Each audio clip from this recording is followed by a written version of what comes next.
The name of Allah who is the most beneficent and the most merciful. अस्सलाम वालेकुम। आज का जो हमारा लेक्चर है वो है स्टॉक मार्केट। तो जो आज डिस्कस करना है उसमें हम लोग देखेंगे कि स्टॉक मार्केट होती क्या है, what is stock market, functions performed by stock market in the economy of a country, कि एक कंट्री की इकोनॉमी में स्टॉक मार्केट फंक्शंस क्या क्या परफॉर्म करती है, स्टॉक मार्केट क्या रोल प्ले करती है, स्टॉक मार्केट कब से काम कर रही है, इसके अलावा स्टॉक मार्केट में ट्रेडिंग कैसे की जा सकती है, एक आम शख्स जो है वो कैसे इन्वेस्टर बन सकता है स्टॉक मार्केट का। इसके अलावा हम लोग ये भी देखेंगे कि स्टॉक मार्केट में प्रॉफिट कैसे कमाया जा सकता है और प्रॉफिट को कैलकुलेट कैसे किया जाता है, और कुछ इंटरेस्टिंग फीचर्स हैं जो आज के लेक्चर का हिस्सा बनेंगे। और इसके अलावा कुछ बेसिक टर्म हैं और कुछ ऐसी चीज़ें हैं जिनके बारे में हमारा जानना बहुत ज़रूरी है, जैसे कि स्टॉक मार्केट का बिज़नेस हलाल है या फिर हराम। तो हम अपने लेक्चर का बाकायदा आगाज़ करते हैं। तो सबसे पहले जो डिस्कस करेंगे वो है व्हाट इज़ स्टॉक मार्केट। तो स्टॉक मार्केट होती क्या है। स्टॉक मार्केट देखिए, सिंपल भी अगर बात की जाए मार्केट की तो हम जानते हैं मार्केट एक ऐसी जगह है जहाँ कोई भी चीज़ खरीदी या फिर बेची जा रही होती है। हम लोग मार्केट इसीलिए जाते हैं क्योंकि हमने वहाँ से कुछ खरीदना होता है या फिर वहाँ कुछ बेचना होता है। बट स्टॉक मार्केट जो है ये थोड़ी डिफरेंट टर्म है सिंपल मार्केट से। यहाँ भी खरीदो फरोख्त ही हो रही होती है बट सामान की नहीं। यहाँ किसी भी कंपनी के शेयर्स को खरीदा या फिर बेचा जा रहा होता है। Stock market is a platform where the shares of a companies are buy and sell. तो स्टॉक मार्केट जो है वो एक ऐसा प्लेटफॉर्म है जहाँ किसी भी कंपनी के जो शेयर्स हैं उन्हें बेचा या फिर ख़रीदा जा रहा होता है, या फिर उन्हें बेचा जाएगा और या फिर उन्हें ख़रीदा जाएगा। दो ही कंडीशंस होंगी जो शेयर्स की लेन देन के मामले में होती हैं। तो स्टॉक मार्केट एक ऐसी जगह हुई, एक ऐसा प्लेटफॉर्म हुआ जहां किसी भी कंपनी के शेयर्स को ख़रीदा या फिर बेचा जा रहा होता है। अब जो है हम लोग स्टॉक मार्केट की बात करें तो यहाँ जो ट्रेडिंग है, तिजारत जो होती है, लेन देन होता है, वो सारा इलेक्ट्रॉनिकली हो रहा होता है। इलेक्ट्रॉनिकली मोबाइल्स ऐप्स के ज़रिए होगा, कंप्यूटर के ज़रिए होगा। कुछ ऐसी वेबसाइट्स हैं जो स्टॉक मार्केट से रजिस्टर्ड वेबसाइट्स हैं। वो वेबसाइट्स जो हैं वो स्टॉक मार्केट से रजिस्टर्ड होंगी और उसमें इन्वेस्ट करने के लिए हमें उस वेबसाइट से रजिस्टर्ड होना पड़ेगा। और उसके बाद जो है इलेक्ट्रॉनिकली ऑनलाइन ट्रेडिंग होती है। फिज़िकली भी ट्रेडिंग के चांसेस हैं बट न्यू टेक्निक्स आने के बाद जो है वो लोग ज़्यादा ऑनलाइन ट्रेडिंग को प्रेफर कर रहे हैं। तो स्टॉक मार्केट एक ऐसी जगह है जहां इलेक्ट्रॉनिकली शेयर्स को ख़रीदा या फिर बेचा जा रहा हो। हम लोग मार्केट में जो है सामान खरीदते या फिर बेचते हैं तो फिज़िकली जाने की ज़रूरत पड़ती है, सामान खरीदा या फिर बेचा जाता है। बट यहाँ स्टॉक मार्केट में जो है वो जाने की ज़रूरत नहीं पड़ती। आप घर में बैठे, किसी एक कंट्री में बैठे, किसी दूसरी जगह पे बैठे, दूसरे शहर में बैठे, किसी दूसरी कंट्री के शेयर्स को ख़रीद या फिर बेच सकते हैं। तो इलेक्ट्रॉनिकली ऑनलाइन ये सारी ट्रेडिंग हो रही होती है। अब देखें, स्टॉक मार्केट को अंडरस्टैंड करने से पहले हमें स्टॉक और शेयर्स के डिफरेंस का पता होना ज़रूरी है। तो स्टॉक या फिर शेयर क्या होता है। स्टॉक जो है ना, ये किसी भी कंपनी अपने शेयर्स को मार्केट में इशू कर रही है उस कंपनी की ऑनरशिप का एक फ्रैक्शन होता है। Stock is the fraction of the ownership of the issuing company. कोई भी कंपनी जो अपने शेयर्स को बेच रही है या फिर इशू कर रही है तो उस कंपनी की जो एक ऑनरशिप मलकियत है, उस कंपनी की मलकियत का एक बड़ा हिस्सा ये स्टॉक कहलाता है। लेकिन जो शेयर है वो एक स्मॉलेस्ट यूनिट होता है। किसी भी कंपनी की शेयर्स जो हैं वो स्मॉलेस्ट यूनिट होंगे इस स्टॉक के। स्टॉक जो है वो लार्जेस्ट फ्रैक्शन होती है लेकिन जो शेयर हैं वो स्मॉलेस्ट फ्रैक्शन होंगे।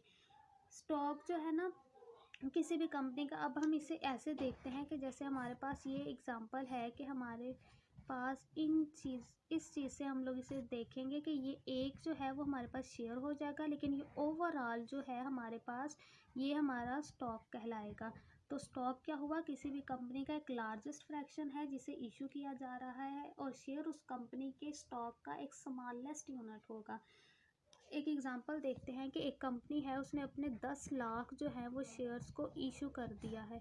अब इस 10 लाख में से एक इन्वेस्टर आया है शेयर होल्डर। शेयर्स को ख़रीदने वाले को, जो बंदा शेयर्स ख़रीदता है उसे शेयर होल्डर कहा जाता है। अब शेयर होल्डर आया, उसने 1 लाख जो है वो शेयर्स उस कंपनी के ख़रीद लिए।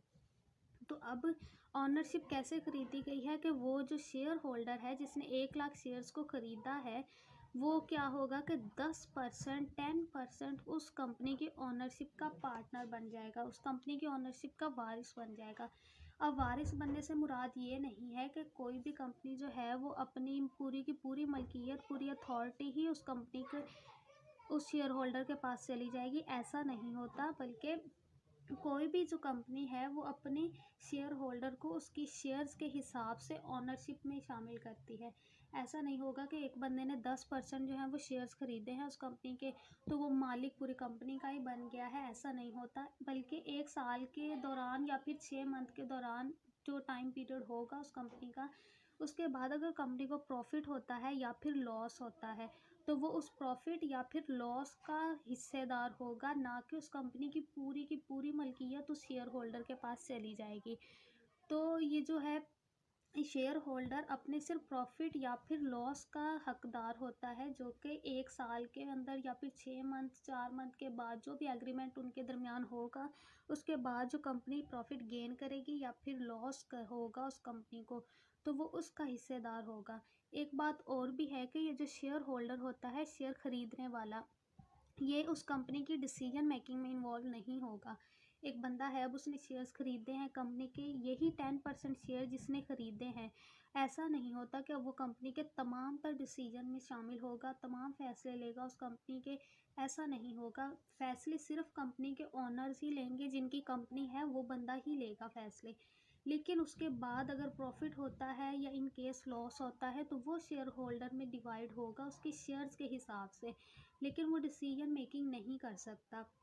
हम लोग जो हैं यहाँ पर एक एग्ज़ाम्पल से देखते हैं कि ये शेयर मार्केट में, स्टॉक मार्केट में, देखिए स्टॉक मार्केट को जो है ना वो शेयर मार्केट भी कहा जाता है, क्योंकि यहाँ हम लोग शेयर्स को ख़रीद या फिर बेच रहे हैं, तो इसे हम लोग शेयर मार्केट भी कहेंगे। एक और बहुत ही खूबसूरत नेम है इस मार्केट का, लेकिन वो हम लोग नेक्स्ट डिस्कस करेंगे जब उसके रिलेटेड हम बात करेंगे।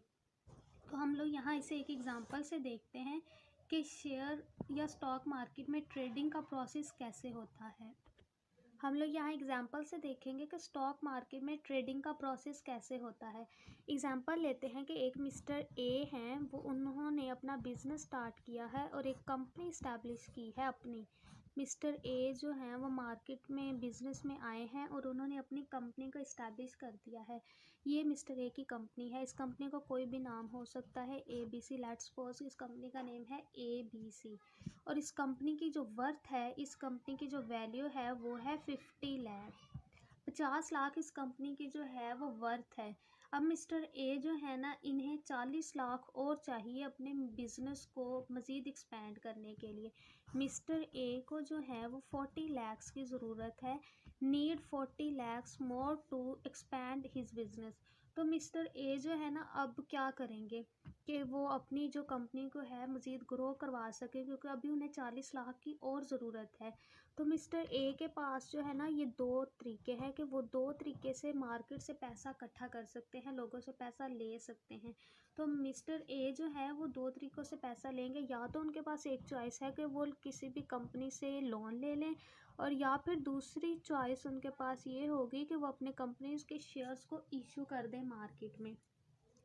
अब देखें, मिस्टर ए या फिर लोन ले सकते हैं या फिर अपने शेयर्स को इशू कर सकते हैं। लोन लेने की सूरत में ऐसा होता है कि कंपनी को 1 मंथ के बाद जो है मंथली इंटरेस्ट देना पड़ता है। अब कोई भी कंपनी जो है वो अगर दूसरी कंपनी से लोन लेगी, तो उस लोन पर मंथली इंटरेस्ट शामिल होता है, जो कंपनी को मंथली पेमेंट देनी पड़ती है। एक तो अपना लोन वापस करना होता है, मंथली जो किस्तें बनती हैं, और उसके साथ साथ इंटरेस्ट भी शामिल होता है। लेकिन अगर वो मिस्टर ए जो हैं वो अपने शेयर्स को मार्केट में इशू करते हैं, तो इस केस में इंटरेस्ट शामिल नहीं होगा। शेयर तो कंपनी जो है ना वो मिस्टर ए प्रेफर करेंगे कि वो इंटरेस्ट की बजाय लोन लेने की बजाय अपने शेयर्स को मार्केट में इशू कर दें, क्योंकि इन दिस केस उन्हें इंटरेस्ट नहीं देना पड़ेगा, मंथली इंटरेस्ट उनका कैंसिल हो जाएगा शेयर्स को इशू करने की वजह से।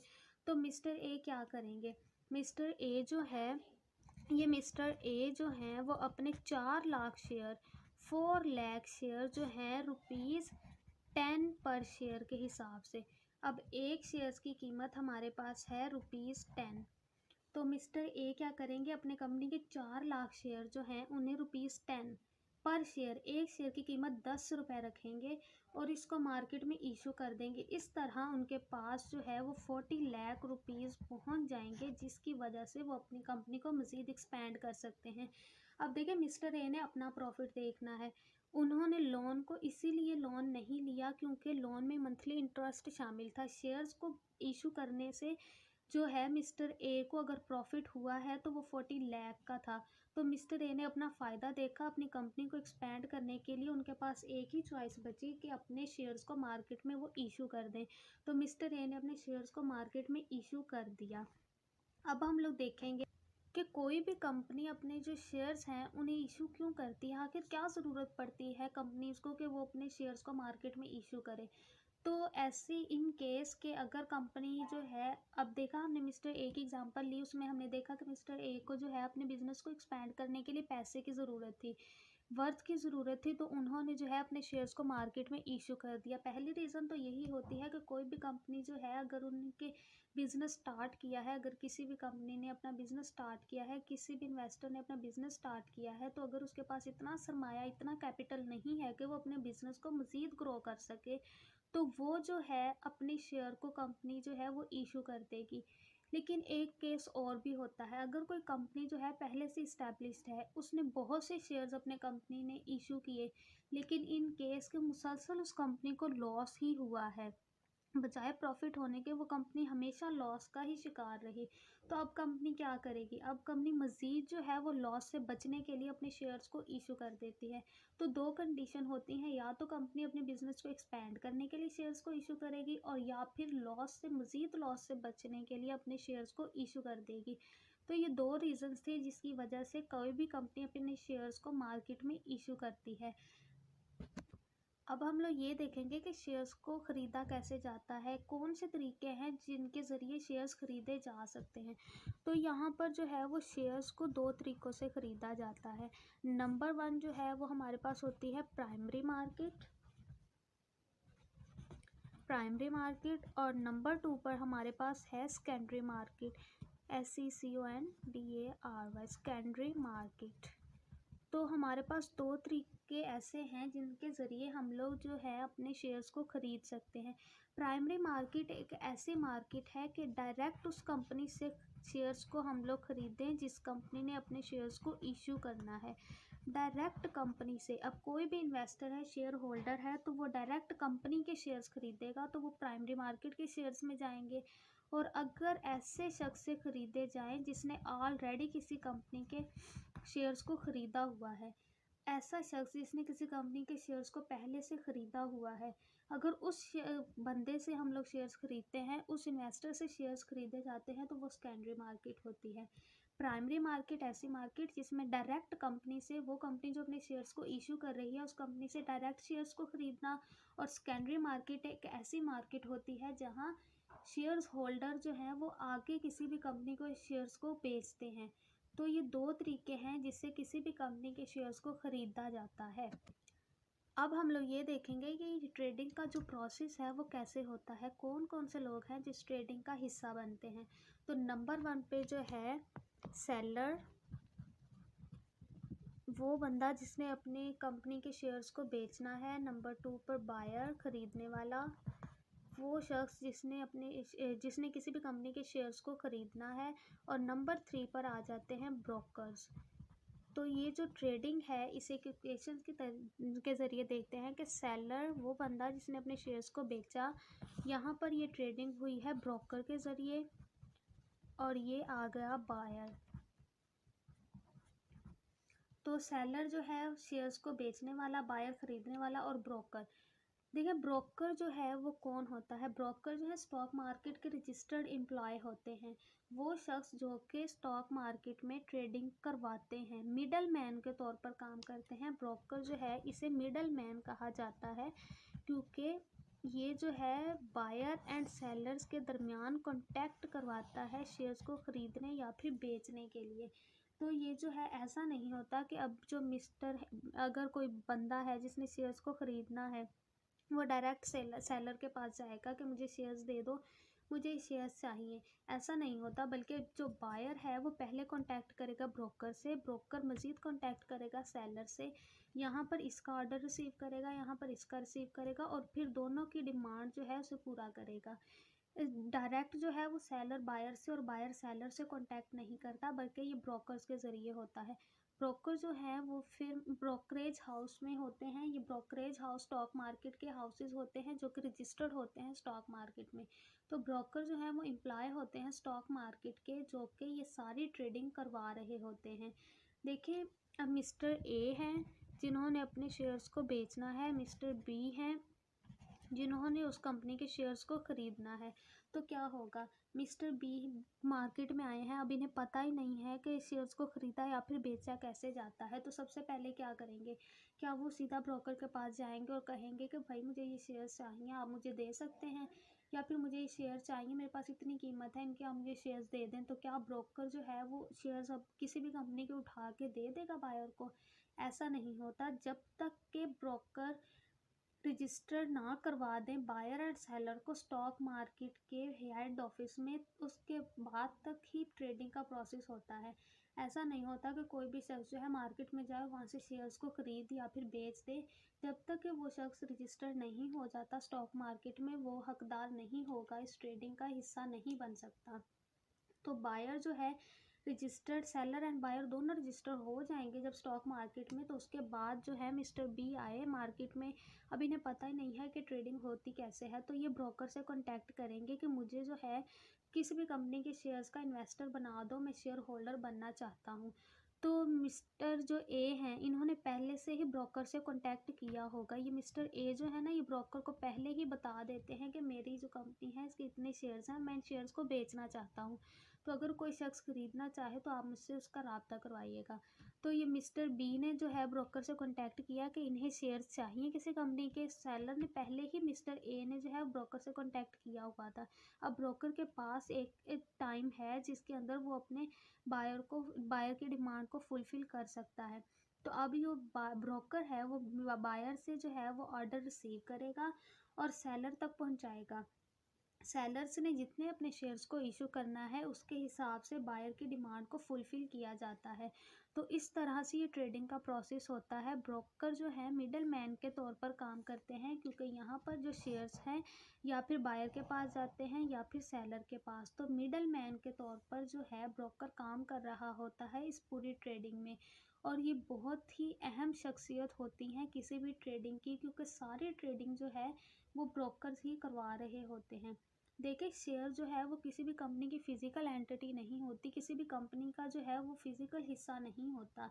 ऐसा नहीं होता कि जैसे ये मार्कर है हमारे पास और इसे उठाकर जो है कंपनी अपने शेयर होल्डर को दे देगी, उसके हवाले कर देगी, बल्कि ऐसा बिल्कुल भी नहीं होता। जी, जो शेयर्स हैं वो जस्ट पीस ऑफ वर्ड है। ये जो सारी ट्रेडिंग है ये सिर्फ भरोसे पर चल रही होती है, इसमें किसी भी किस्म की फ़िज़िकल एंटिटी शामिल नहीं होती।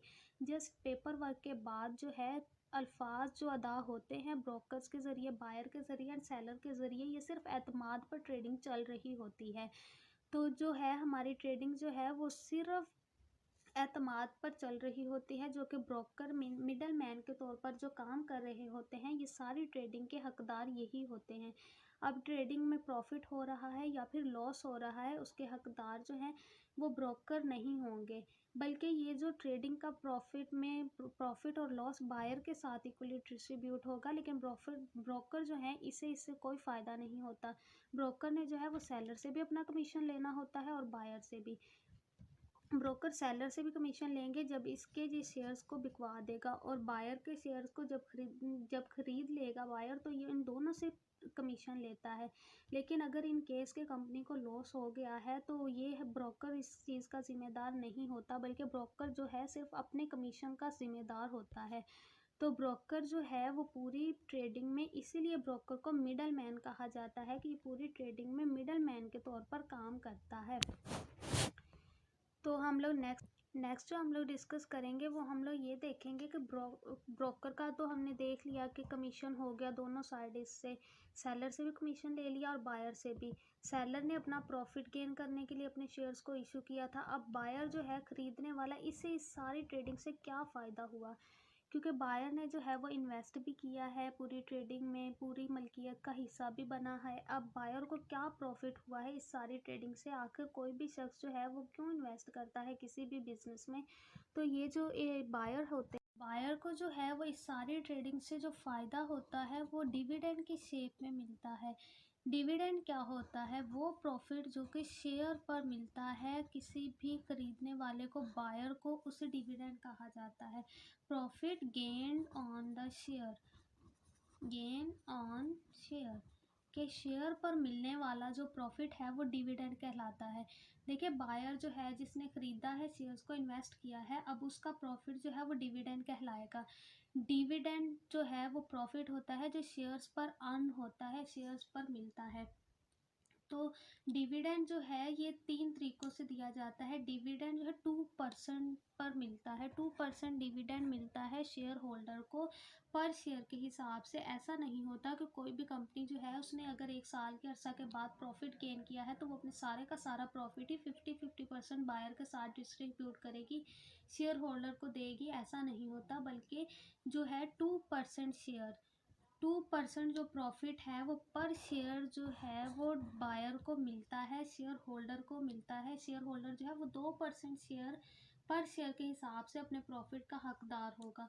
अब कंपनी जो है वो 3 तरीक़ों से इन शेयर होल्डर को जो है वो डिविडेंड देती है।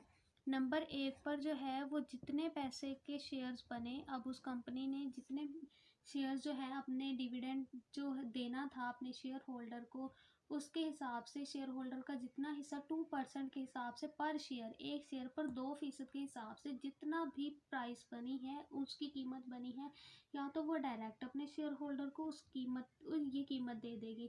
नंबर 2 पर क्या करेगी कि वो जो है इतने 2 शेयर्स दे देगी अपने शेयर होल्डर को, कि या तो उतने ही कीमत दे देगी जितनी शेयर्स की कीमत बनी है, या फिर उतने ही शेयर्स दे देगी अपने शेयर होल्डर को, उतनी % की ऑनरशिप दे देती है। या फिर तीसरा जो करती है वो कंपनी, थर्ड स्टेप जो है वो री इन्वेस्ट कर दिया जाता है, दोबारा बिजनेस में लगा दिया जाता है ताकि मज़ीद प्रॉफिट गेन हो सके शेयर होल्डर को। तो ये जो है ना कंपनी का दौरानिया डिविडेंड देने का, ये 1 साल भी हो सकता है, 2 साल भी हो सकता है, 6 मंथ भी हो सकते हैं, 2 मंथ्स भी हो सकते हैं। ये जो है कंपनी पर डिपेंड करता है, लेकिन जो ज़्यादा कंपनीज़ हैं ना वो थोड़े टाइम पीरियड को प्रेफर करती हैं, क्योंकि जितना टाइम पीरियड कम होगा, अगर शेयर होल्डर को प्रॉफिट हुआ है तो मज़ीद री इन्वेस्ट करेगा बिजनेस में, तो इस तरह बिजनेस के ग्रो करने के चांसेस ज़्यादा होते हैं। तो कंपनी जो है वो शॉर्ट टाइम पीरियड को प्रेफर करती हैं ताकि वो अपने शेयर होल्डर को डिविडेंड थोड़े टाइम के बाद देती रहें, जिससे जो है वो शेयर होल्डर मज़ीद री इन्वेस्ट करता रहे बिजनेस में। तो जो बायर है वो उसे डिविडेंड की शेप में अपना जो है प्रॉफिट गेन हुआ, सेलर ने अपना प्रॉफिट गेन कर लिया क्योंकि उसने अपने शेयर्स को डिस्ट्रीब्यूट कर दिया, शेयर्स को इशू कर दिया मार्केट में। ब्रोकर ने बहुत साइडेड कमीशन कमा के अपना जो है प्रॉफिट गेन किया। तो ये जो 3 पर्सन है, बायर, सेलर एंड ब्रोकर, इन तीनों का प्रॉफिट ट्रेडिंग में, स्टॉक मार्केट की ट्रेडिंग में इसी तरह से होता है, ये तीनों अपने प्रॉफिट ले लेते हैं। नेक्स्ट हम लोग देखते हैं, नेक्स्ट जो हम लोग डिस्कस करेंगे वो ये देखेंगे कि पाकिस्तान में स्टॉक मार्केट का बिजनेस कब से स्टार्ट हुआ, पाकिस्तान में स्टॉक मार्केट कब से काम कर रही है, कब इस्टेब्लिश हुई थी पाकिस्तान स्टॉक मार्केट, और अब जो है स्टॉक मार्केट क्या क्या काम कर रही है, और अब पाकिस्तान की स्टॉक मार्केट को क्या नाम दिया गया है। तो हम लोग सबसे पहले देखते हैं कि अगस्त 1947 में जो है पाकिस्तान में स्टॉक मार्केट का इफ्तिताह हुआ, इस्टेब्लिश कर दी गई थी पाकिस्तान में 1947 में ही स्टॉक मार्केट। बट ये जो स्टॉक मार्केट इस्टेब्लिश हुई थी ये उस वक्त में 1947 at the time of independence, आज़ादी के वक्त 90 मेंबर से स्टार्ट हुई थी। और इसमें उस वक्त 1947 में सिर्फ 5 कंपनीज थी जो कि स्टॉक मार्केट में रजिस्टर्ड हुई थी। ओनली 5 कंपनीज एंड 90 मेंबर्स के साथ पाकिस्तान में स्टॉक मार्केट इस्टेब्लिश की गई और जिसे नाम दिया गया कराची स्टॉक एक्सचेंज का। कराची स्टॉक एक्सचेंज का नाम इससे इसीलिए दिया गया क्योंकि इसे जो है कराची में इस्टेब्लिश किया गया था, तो इसे स्टॉक मार्केट को नाम दे दिया गया कराची स्टॉक एक्सचेंज। देखिए यहाँ स्टॉक एक्सचेंज की बात कर रहे हैं, स्टॉक एक्सचेंज।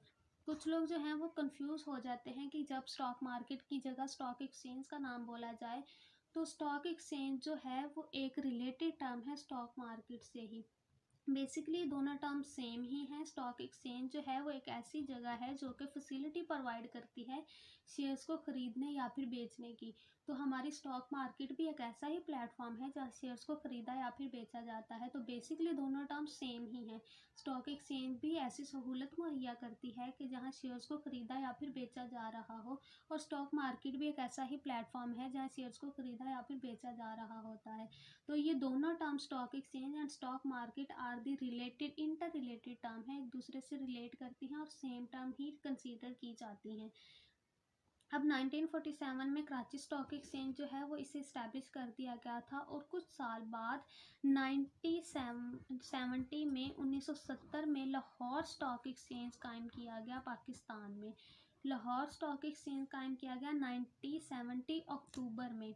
अक्टूबर के मंथ में लाहौर में एक स्टॉक एक्सचेंज बनाया गया जिसे नाम दिया गया लाहौर स्टॉक एक्सचेंज का।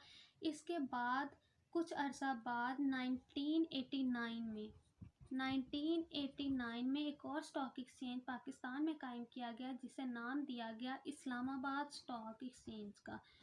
तो बेसिकली पाकिस्तान में जो है वो 3 स्टॉक एक्सचेंज आए। कराची स्टॉक एक्सचेंज 1947 में जो पहला स्टॉक एक्सचेंज हमारा आया था, और दूसरा हमारा पास आया लाहौर स्टॉक एक्सचेंज जो कि 1970 में आया, 1970 में। और फिर तीसरा 1989 में इस्लामाबाद स्टॉक एक्सचेंज आया। बट अभी रिसेंटली बात करें तो 2016 में इन तीनों स्टॉक एक्सचेंज को मिलाकर एक ही स्टॉक एक्सचेंज बना दिया गया है। Karachi stock exchange, Lahore and Islamabad, इन तीनों को मिलाया गया है 2016 में। जनवरी के मंथ में ये काम हुआ था और इस पूरे स्टॉक एक्सचेंज को नाम दे दिया गया है पाकिस्तान स्टॉक एक्सचेंज। इस पूरे स्टॉक एक्सचेंज को तीनों को मिलाकर एक ही स्टॉक एक्सचेंज बना दिया गया और जिसे नाम दिया गया पाकिस्तान स्टॉक एक्सचेंज का। एक्स फोर जो है वो एक्सचेंज है, S for stock and P for Pakistan. तो पाकिस्तान स्टॉक एक्सचेंज का नाम दिया गया है इसे। ये तीनों स्टॉक एक्सचेंज को इसीलिए मिलाया गया ताकि जो है इकोनॉमी को मज़ीद ग्रो करवाया जा सके। तो मज़ीद ग्रो करवाने के लिए जो है इन तीनों स्टॉक एक्सचेंज को मिलाकर जो है अब एक ही स्टॉक एक्सचेंज पाकिस्तान में काम कर रहा है, बेसिकली जिसे पाकिस्तान स्टॉक एक्सचेंज का नाम दिया गया है। तो पाकिस्तान स्टॉक एक्सचेंज जो है वो तीनों स्टॉक एक्सचेंज की परफॉर्मेंस के साथ मैयर हो रहा है। तीनों स्टॉक एक्सचेंज की परफॉर्मेंस को इक्वली मैयर किया जा रहा है इस स्टॉक एक्सचेंज। अब हम लोग ये देखेंगे कि पाकिस्तान में जो है वो कितनी कंपनीज ऐसी हैं जो इस टाइम अब पाकिस्तान स्टॉक एक्सचेंज में 2016 के बाद जो स्टॉक एक्सचेंज आया पाकिस्तान स्टॉक एक्सचेंज, जो तीनों स्टॉक एक्सचेंज को मिलाकर कायम किया गया था, इसमें कितनी कंपनीज ऐसी हैं जो कि रजिस्टर्ड हैं, जो कि अब स्टॉक एक्सचेंज का हिस्सा बन चुकी हैं। तो अप्रॉक्सीमेटली जो है वो 550 कंपनीज जो हैं वो रजिस्टर्ड हो चुकी हैं स्टॉक एक्सचेंज में। पाकिस्तान स्टॉक एक्सचेंज की बात कर रहे हैं हम लोग। तो अब जो है अप्रॉक्सीमेटली 550 कंपनीज जो हैं वो स्टॉक एक्सचेंज से रजिस्टर हो चुकी हैं। और ये कंपनीज डिफरेंट सेक्टर से ताल्लुक़ रखती हैं, like pharmaceutical sector, agricultural sector, automobile sector, etcetera. Different sector से ये ताल्लुक़ रखती हैं और 550 के करीब कंपनीज पाकिस्तान स्टॉक एक्सचेंज में रजिस्टर्ड हैं इस वक्त, जिनमें लिस्टेड टॉप लिस्टेड कंपनीज जो हैं वो हमारी 8 कंपनीज हैं। पाकिस्तान में 8 ऐसी कंपनीज़ हैं जो टॉप लिस्टेड कंपनीज़ में हैं। पाकिस्तान में ऐसी कंपनी जिनमें इन्वेस्ट करके ज़्यादा प्रॉफिट गेन हो सकता है, जो कि फ़िलहाल जो है बहुत तरक्की कर चुकी हैं कंपनीज, जो तरक्की में जा रही हैं, अपने बूम पीरियड में हैं। तो वो 8 कंपनीज ऐसी हैं। उनमें नंबर फर्स्ट पर जो है वो हमारे पास है एंग्रो कॉरपोरेशन लिमिटेड, जो हमारे पास पहली टॉप कंपनीज है पाकिस्तान स्टॉक एक्सचेंज में। सेकंड नंबर पर हमारे पास है HBL। हबीब बैंक लिमिटेड सेकंड नंबर पर है। थर्ड पर है हमारे पास HUBC hub power company. Fourth पर हमारे पास आ जाएगी FFC फौजी फर्टिलाइज़र कंपनी। देन है हमारे पास MCS MCB bank limited. OGDC, ये हमारे पास है oil and gas development company. जो हमारे पास है वो है PPL पाकिस्तान पेट्रोलियम लिमिटेड। इसके बाद जो लास्ट नंबर पर है वो है UBL यूनाइटेड बैंक लिमिटेड। तो ये 8 टॉप कंपनीज पाकिस्तान की ऐसी कंपनीज हैं जिसमें इन्वेस्ट करके मज़ीद प्रॉफिट जो है वो गेन किया जा सकता है, क्योंकि इस कंपनी के जो शेयर्स हैं वो वैल्यूएबल शेयर्स हैं। तो लोग जो हैं वो ज़्यादा प्रेफर ये 8 टॉप कंपनीज़ को करते हैं, क्योंकि इनमें प्रॉफिट गेन करने के चांसेस ज़्यादा से ज़्यादा हैं।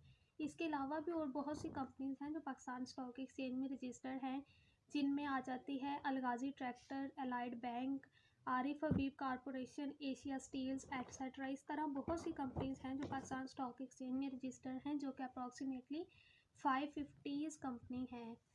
इसके बाद स्टॉक मार्केट की टाइमिंग पाकिस्तान में क्या है, हम लोग ये डिस्कस करेंगे कि स्टॉक मार्केट पाकिस्तान में कितने वक्त काम करती है। तो स्टॉक मार्केट का जो ऑफिस है, मेन हेड ऑफिस, वो कराची में है, क्योंकि पाकिस्तान स्टॉक एक्सचेंज कराची में है तो स्टॉक हेड ऑफिस भी कराची में ही है। और कराची स्टॉक हेड ऑफिस की टाइमिंग, कराची में जो स्टॉक हेड ऑफिस है स्टॉक मार्केट का पाकिस्तान स्टॉक एक्सचेंज के नाम से, उसकी टाइमिंग है वो सुबह 9 AM टू 5:15 PM। ये है सिर्फ मंडे टू फ्राइडे, 2 दिन ये ऑफिस क्लोज रहता है। और मंडे से फ्राइडे 9 AM सुबह 9 बजे से लेकर शाम को 5:15 पर ये बंद कर दिया जाता है। इसके अलावा स्टॉक मार्केट की टाइमिंग अगर हम लोग देखें तो स्टॉक मार्केट जो है वो मंडे टू थर्सडे, यानी सोमवार से लेकर जुमेरात तक इसकी टाइमिंग होती है 9:30 to 4 PM, 9:30 AM to 4 PM। ये मंडे टू फ्राइडे है, लेकिन फ्राइडे वाले दिन ये स्टॉक मार्केट जो है वो 2 सेशंस में ओपन होती है। एक सेशन होगा सुबह 9:15 से लेकर और 12 बजे तक। इसके बाद जो है वो फ्राइडे ब्रेक कर दी जाती है, और दूसरा सेशन जो स्टार्ट होता है दूसरी ब्रेक के बाद वो होता है 2:30 टू 5 PM। तो स्टॉक मार्केट जो है फ्राइडे वाले दिन 2 सेशंस में ओपन होती है, लेकिन अब बाकी डेज़ में Monday to Thursday 9:30 to 4 PM ये स्टॉक मार्केट ओपन रहती है। लेकिन कुछ केसेस ऐसे भी होते हैं जब स्टॉक मार्केट को टाइम से पहले बंद कर दिया जाता है। ऐसा क्यों होता है? देखिए, कोई भी कंपनी जो है वो अपने शेयर्स को अगर ख़रीद या फिर बेच रही है, अगर उस कंपनी के मुताबिक शेयर्स की कीमत नहीं बन रही, अगर जो इन्वेस्टर हैं, शेयर्स होल्डर हैं उस कंपनी के, वो उस कंपनी के शेयर्स का इतनी कीमत नहीं बता रहे जितनी कि वो कंपनी चाहती है बेचने के लिए, और या फिर शेयर्स में अंधाधुंध जो है वो गिराव जा रहा है, मंदी का रुझान है, शेयर्स की कीमत गिर रही है मार्केट में, और कंपनी को लग रहा है कि वो कंपनी रिसेशन में जाएगी, अब उस कंपनी को लॉस होने वाला है, तो कंपनी जो है स्टॉक मार्केट को बंद कर दिया जाता है और शेयर्स को क्लोज कर दिया जाता है। क्योंकि यहाँ जो शेयर मार्केट में बिड्स लगाई जाती हैं, बोलियाँ लगती हैं शेयर्स के लिए, जितने इन्वेस्टर ने ज़्यादा बिड्स लगा दी, ज़्यादा कीमत लगा दी, वो उस शेयर्स को ख़रीद लिया जाता है। लेकिन ज़रूरी नहीं होता कि हर दफ़ा शेयर्स की कीमत ज़्यादा ही लगे, कभी जो है वो बहुत गिर जाती है कीमत शेयर्स की। तो जब कंपनी को लॉस होने लगता है तो स्टॉक मार्केट को बंद कर दिया जाता है और नेक्स्ट डे क्लोजिंग रेट से स्टार्ट किया जाता है। तो ये रीज़न थी कि कंपनी के जो है वो स्टॉक मार्केट को टाइम से पहले क्यों बंद किया जाता है। नेक्स्ट जो हम लोग डिस्कस करेंगे वो है इंडेक्स। देखिए, हम लोग अगर डेली न्यूज़ में भी सुनते हैं तो बताया जा रहा होता है कि पाकिस्तान स्टॉक एक्सचेंज में इतने इंडेक्स के पाकिस्तान स्टॉक एक्सचेंज के इंडेक्स में इतने पॉइंट्स का इजाफा हुआ और मंडी जो है वो बहुत अच्छी रही। इसके अलावा पाकिस्तान स्टॉक एक्सचेंज के इंडेक्स में इतने पॉइंट्स की कमी हुई तो मार्केट जो है वो मंदी का शिकार रही। जिसकी बेस पर जो है ना पाकिस्तान की इकोनॉमी को जज किया जा रहा होता है। तो ये इंडेक्स बेसिकली होता क्या है, जिसकी बेस पर जो है पूरे पाकिस्तान की इकोनॉमी को जज किया जा रहा होता है। तो हम लोग अब ये देखेंगे कि इंडेक्स होता क्या है। इंडेक्स जो है ना, अगर हम लोग सिंपल देखें तो हम लोग वेट को मेजर करने के लिए हमें एक यूनिट की ज़रूरत पड़ी, तो फिर केजी को इंट्रोड्यूस करवाया गया किलोग्राम को।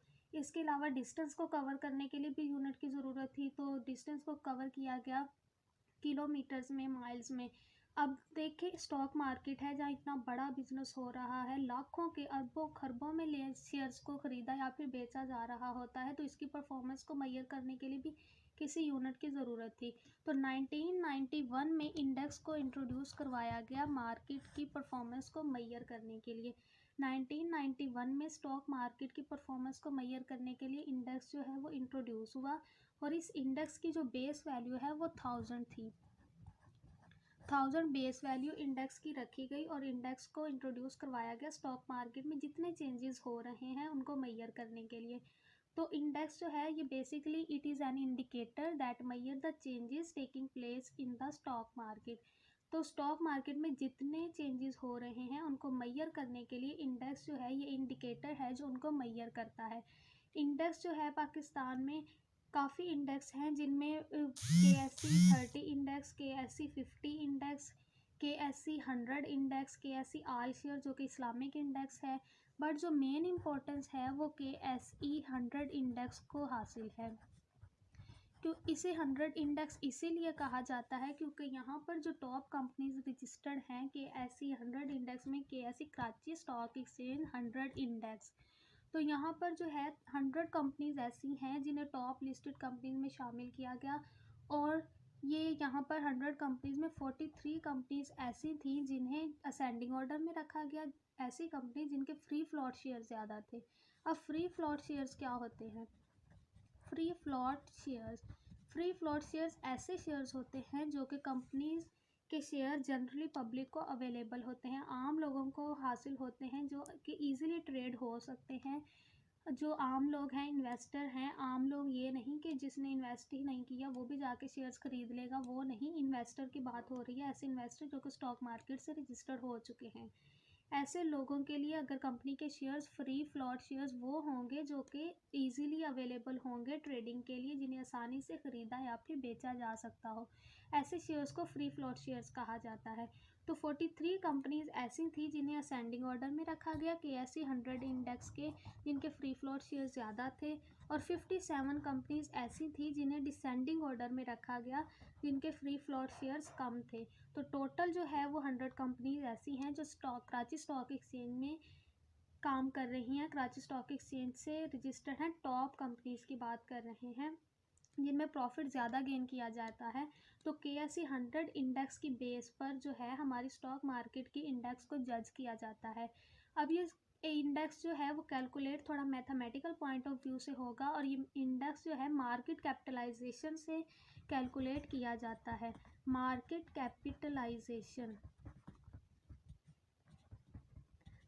कैपिटलाइजेशन को अंडरस्टैंड करने से पहले, क्योंकि हम लोगों ने इंडेक्स कैलकुलेट तभी करना है जब हमें मार्केट कैपिटलाइजेशन का पता होगा, तो सबसे पहले अभी हम लोग जो है वो मार्केट कैपिटलाइजेशन को डिस्कस करेंगे, और कुछ शेयर्स की टाइप्स हैं जो इसमें आएंगी, पहले हम लोग उनका व्यू लेंगे और उसके बाद जो है अपने इंडेक्स को कैलकुलेट करके देखेंगे कि इंडेक्स काम कैसे करता है और ये चेंजेस को मेजर कैसे कर रहा होता है। तो अभी हम लोग मार्केट कैपिटलाइजेशन को डिस्कस करते हैं। तो मार्केट कैपिटलाइजेशन जो है हमने इसीलिए देखना है क्योंकि हमने इंडेक्स को कैलकुलेट करना है। इंडेक्स कैलकुलेट होता है मार्केट कैपिटलाइजेशन के बेसिस पर, लेकिन मार्केट कैपिटलाइजेशन के साथ साथ एक और कैपिटलाइजेशन भी होती है स्टॉक मार्केट में, जिसे नाम दिया जाता है फ्री फ्लोट कैपिटलाइजेशन का। एक होती है मार्केट कैपिटलाइजेशन, दूसरी होती है फ्री फ्लोट कैपिटलाइजेशन। तो मार्केट कैपिटलाइजेशन जो है it is a value of the all number of the issued shares, मतलब जितने कंपनीज ने अपने शेयर्स को इशू कर दिया है, तमाम शेयर्स की जितनी कीमत होगी उन शेयर्स को हम लोग जब कैलकुलेट करेंगे तो टोटल जो कीमत बनेगी उन शेयर्स की उसे मार्केट कैपिटलाइजेशन कहा जाता है। जितने भी शेयर्स कंपनी ने इशू कर दिए हैं, अब उन शेयर्स में आउटस्टैंडिंग शेयर्स भी हो सकते हैं। आउटस्टैंडिंग शेयर्स हो सकते हैं, वो फ्री फ्लोट शेयर्स भी हो सकते हैं। इसके अलावा कुछ प्राइवेटली ओन्ड शेयर्स भी होते हैं, प्राइवेटली ओन्ड, जो कि अभी डिस्कस करेंगे हम लोग। इसके अलावा कुछ ESOPs भी होते हैं, ESOPs भी होते हैं जिन्हें ESOPs का भी नाम दिया जाता है। कुछ लोग इन्हें ESOP भी बोलते हैं और कुछ लोग ESOPs इकट्ठा ही बोल देते हैं। इसके अलावा हमारे पास कुछ ऐसे शेयर्स होते हैं जो इशूड शेयर्स हो जाते हैं। तो ये शेयर्स कौन कौन से हैं, हम लोग पहले इन्हें डिस्कस कर लेते हैं। आउटस्टैंडिंग शेयर्स वो शेयर होते हैं जो कि कंपनीज ने इशू कर दिए हैं, यानी कि अभी इशू करने वाली है, कर चुकी है, करेगी या फिर इशू हो चुके हैं। तमाम शेयर, कंपनी के जितने भी शेयर्स होंगे, टोटल कोई भी शेयर हो सकता है, वो सारे के सारे शेयर जाएंगे आउटस्टैंडिंग शेयर में।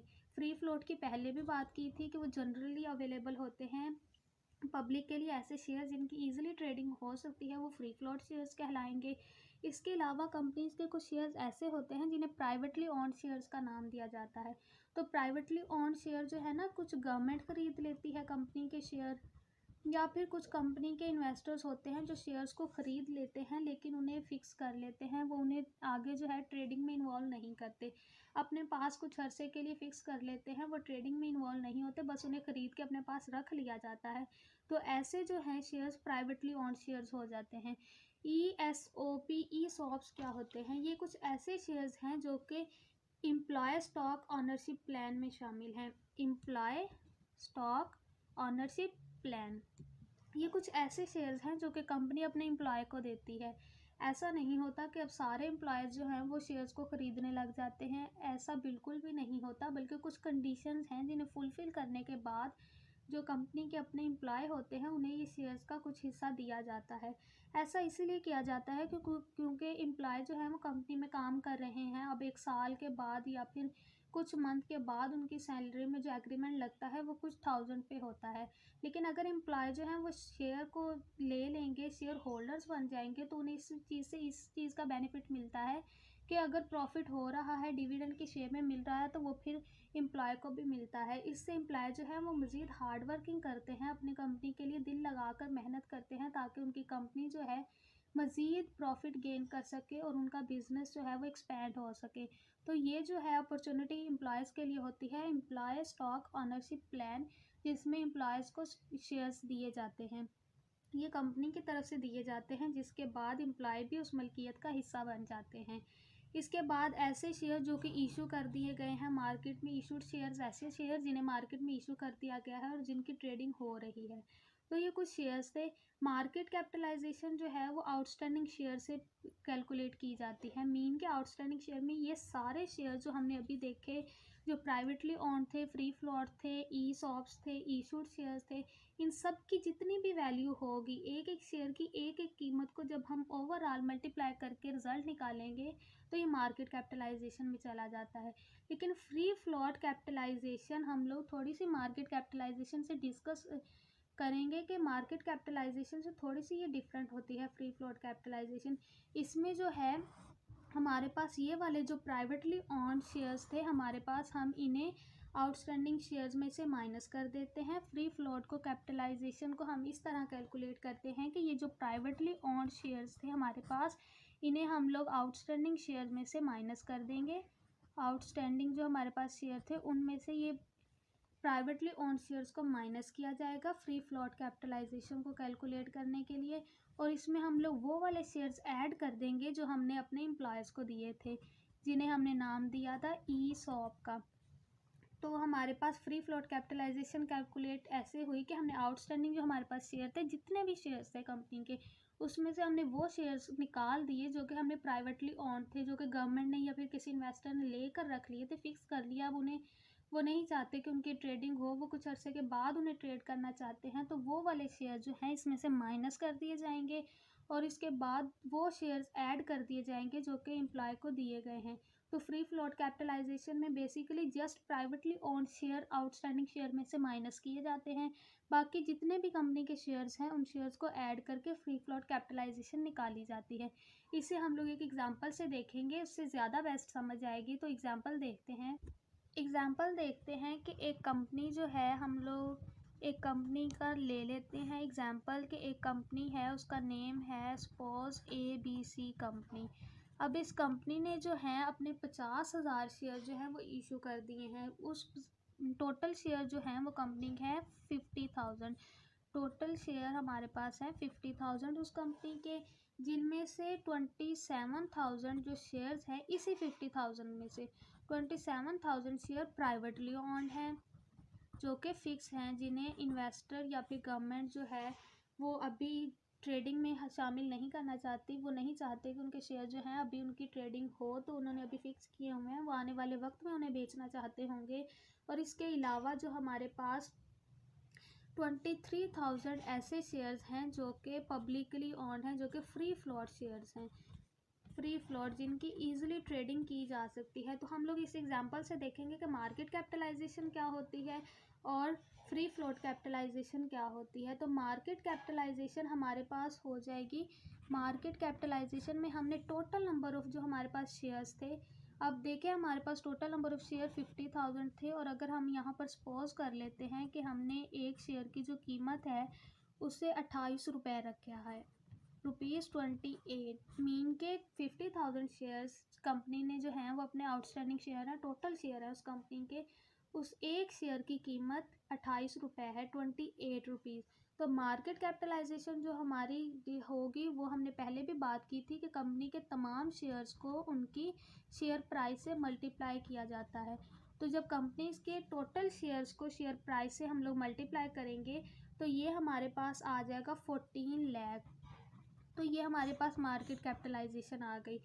क्या निकाला हमने कि आउटस्टैंडिंग शेयर, वो शेयर जो कंपनी के तमाम शेयर्स थे, टोटल शेयर्स, उन्हें हमने शेयर की एक शेयर की प्राइस से मल्टीप्लाई किया, और इस तरह हमारे पास उस कंपनी के टोटल शेयर्स की प्राइस आई 14 लाख। तो ये हमारे पास थी मार्केट कैपिटलाइजेशन। अब देखेंगे कि फ्री फ्लोट कैपिटलाइजेशन कैसे होती है। तो फ्री फ्लोट कैपिटलाइजेशन हमने बात की थी कि जस्ट हम लोग जो प्राइवेटली ओन शेयर्स होंगे उन्हें हम लोग माइनस कर देंगे अपने आउटस्टैंडिंग शेयर में से, और बाकी जो हमारे पास फ्री फ्लोट शेयर जितने भी बच जाएंगे शेयर्स, उन्हें हम शेयर प्राइस से मल्टीप्लाई करके फ्री फ्लोट कैपिटलाइजेशन निकालते हैं।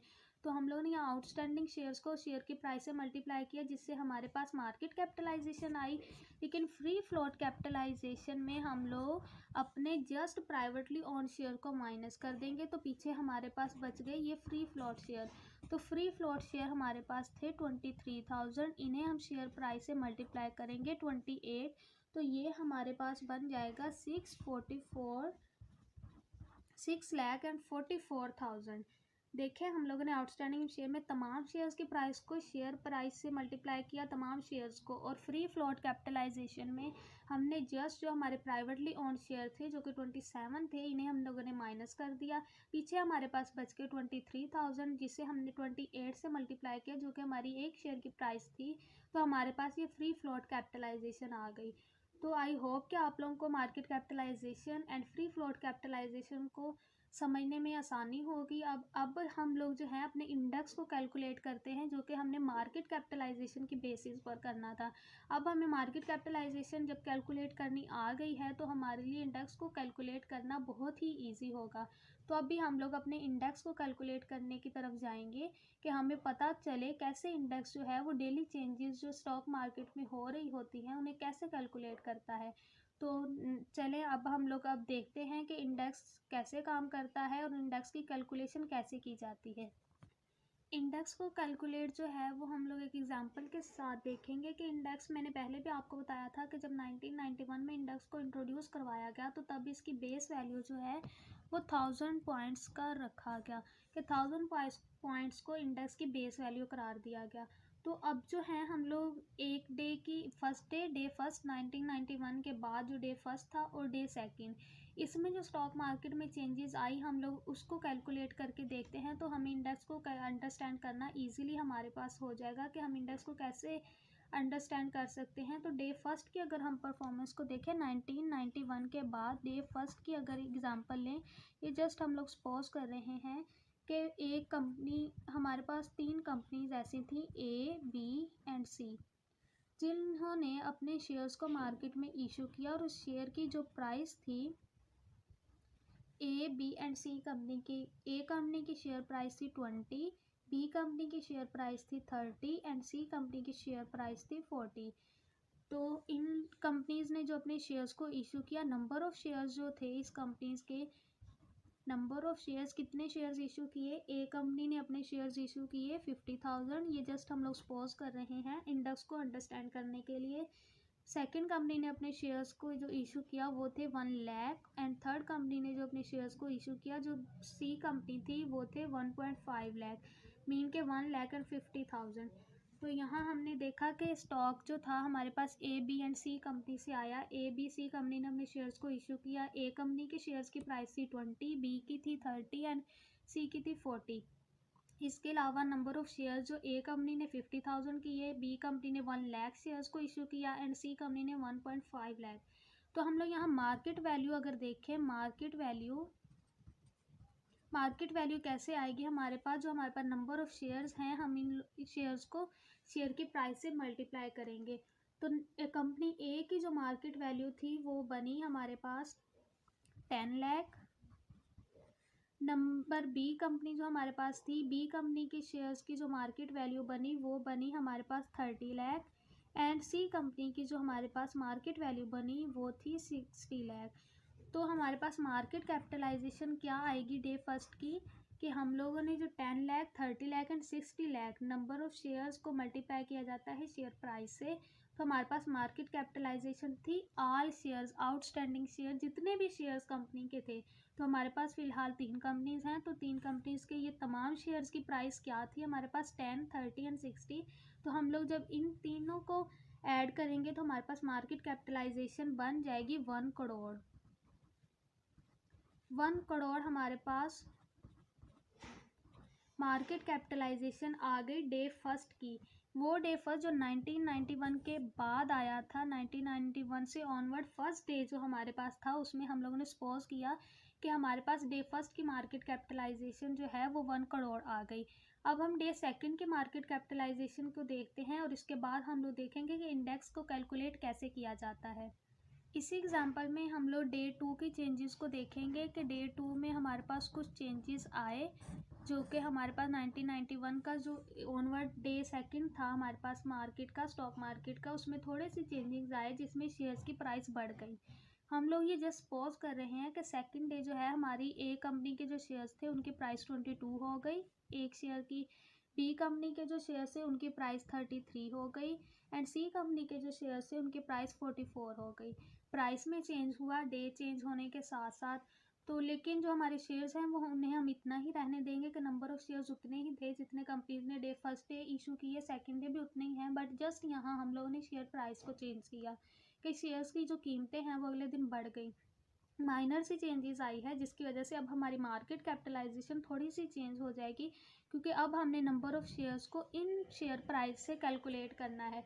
तो हम लोग इन्हें मल्टीप्लाई करेंगे तो यहाँ हमारे पास जो डे सेकंड की मार्केट वैल्यू आएगी वो 10 लाख की बजाय 11 लाख हो जाएगी।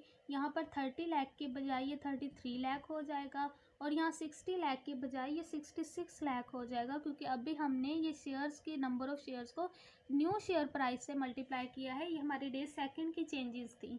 तो यहाँ पर हमारे पास जो डे सेकंड की मार्केट कैपिटलाइजेशन आएगी ये फर्स्ट डे की थी, और यहाँ पर हम लोग सेकंड डे की मार्केट कैपिटलाइजेशन देखें तो यहाँ पर हमारे पास मार्केट कैपिटलाइजेशन इन जो शेयर्स की मार्केट वैल्यू आई है इन्हें ऐड करने से आएगी। तो 66 लाख, 33 लाख एंड 11 लाख को जब हम लोग ऐड करेंगे तो ये हमारे पास बन जाएगा 1 करोड़ एंड 10 लाख।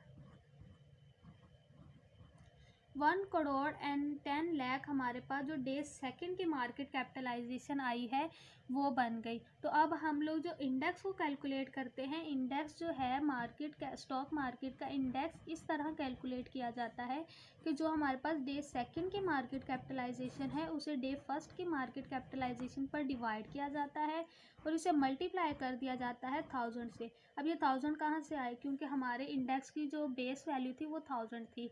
तो जो इंडेक्स कैलकुलेट किया जाता है डे सेकंड अगले दिन की मार्केट कैपिटलाइजेशन को पिछले दिन की मार्केट कैपिटलाइजेशन से कंपेयर किया जाता है और इसे 1000 से मल्टीप्लाई कर दिया जाता है, जिससे हमारी मार्केट कैपिटलाइजेशन इंडेक्स निकाला जाता है। तो हम लोग देखते हैं कि अब हमारे पास जो है डे सेकंड की आई थी मार्केट कैपिटलाइजेशन, डे सेकंड की हमारे पास मार्केट कैपिटलाइजेशन आई है जी 1,10,00,000 और फर्स्ट डे की हमारे पास थी 1 करोड़ और इसे हम लोग मल्टीप्लाई करेंगे 1000 से। तो हम लोग यहाँ देखेंगे कि डे सेकंड की हमारी मार्केट कैपिटलाइजेशन को हमने डे फर्स्ट की मार्केट कैपिटलाइजेशन से जब डिवाइड किया और इसे हमारी बेस वैल्यू इंडेक्स की 1000 से जब हम लोग डिवाइड करेंगे तो हमारे पास जो आंसर आएगा यहाँ पर हम लोग डिवाइड कर लेते हैं, ये कट जाएंगे और यहाँ पर जो हमारे पास इससे कट जाएगा तो हमारे पास जो मार्केट कैपिटलाइजेशन आएगी वो होगी 1100। तो 1100 जो है हमारे पास 1000 से बढ़ चुका है। 1100 जब हमारे पास 1000 से बढ़ जाएगा तो हमारे पास इट्स मीन के 100 पॉइंट्स का इसमें इजाफा हुआ है। 100 पॉइंट्स का जो इंडेक्स हमारे पास हमारे पास बेस वैल्यू थी 1000 पॉइंट, उसमें 100 पॉइंट्स का इजाफा हुआ है। तो इट्स मीन कि हमारा इंडेक्स बढ़ा है।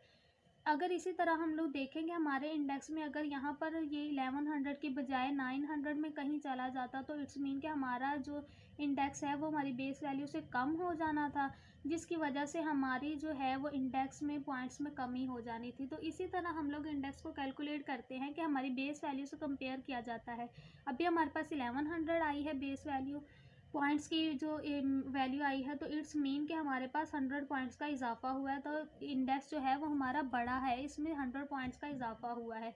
और अगर यही इंडेक्स हमारा कैलकुलेट करने के बाद अगर कम होता तो इट्स मीन कि इसमें कमी होती, 900 की रेंज में चला जाता या कहीं और चला जाता, 1000 से कम हो जाता। तो हम लोग उसे 1000 से कंपेयर करने के बाद देखते कि हमारे इंडेक्स में जो है वो पॉइंट्स की कमी होती। तो इस तरह जो है मार्केट कैपिटलाइजेशन की बेस पर इंडेक्स को कैलकुलेट किया जाता है। तो जो हमारे पास इंडेक्स है वो KSE 100 इंडेक्स की बेसिस पर कैलकुलेट हो रहा है। पहले भी बात की थी कि KSE 100 इंडेक्स की बेस पर मार्केट कैपिटलाइजेशन को देखा जाता है, जिसके बाद स्टॉक मार्केट की परफॉर्मेंस को जज किया जाता है। क्योंकि हम लोग डेली सुन रहे होते हैं कि पाकिस्तान स्टॉक एक्सचेंज ने इंडेक्स में इतने पॉइंट्स का इजाफा हुआ, तो इसी तरह पॉइंट्स को कैलकुलेट करने के बाद देखा जाता है कि उसमें कितने पॉइंट्स का इजाफा हुआ है या फिर कितने पॉइंट्स की कमी हुई है। तो अब हम लोगों ने इंडेक्स भी कैलकुलेट कर लिया। अब हम आते हैं स्टॉक मार्केट के कुछ इंटरेस्टिंग फीचर्स की तरफ। देखिए, स्टॉक मार्केट एक बहुत ही इंटरेस्टिंग बिजनेस है। इंटरेस्ट डेवलप होता है स्टूडेंट का, जब वो स्टॉक मार्केट में इंटरेस्ट लेना स्टार्ट कर दे तो बहुत ही मज़े की चीज़ें जो हैं वो सामने आती हैं। तो हम लोग अब कुछ इंटरेस्टिंग फीचर्स देखेंगे स्टॉक मार्केट में जो होते हैं। तो नंबर 1 पे पहले हम लोग डिस्कस करेंगे इंटरेस्टिंग फीचर्स।